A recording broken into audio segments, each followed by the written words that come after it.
Aujourd'hui, je vous propose un podcast religion, spiritualité, ça s'appelle La Cantine des âmes, c'est un podcast indépendant, il faut le souligner, bravo et merci Lou Mamalé.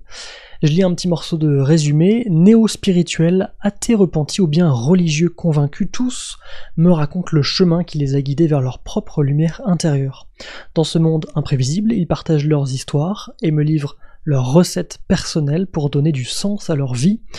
Une rencontre qui me permettra peut-être enfin de savoir si Dieu est mort ou pas, point d'interrogation.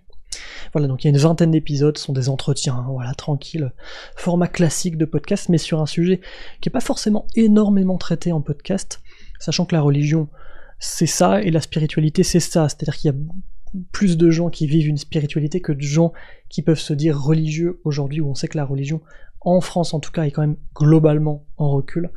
Donc je vous invite à écouter cette cantine des âmes, cette belle cuisine sonore, ce beau podcast, et je vous dis à demain. Une religion, c'est toujours une expérience d'amour et de paix.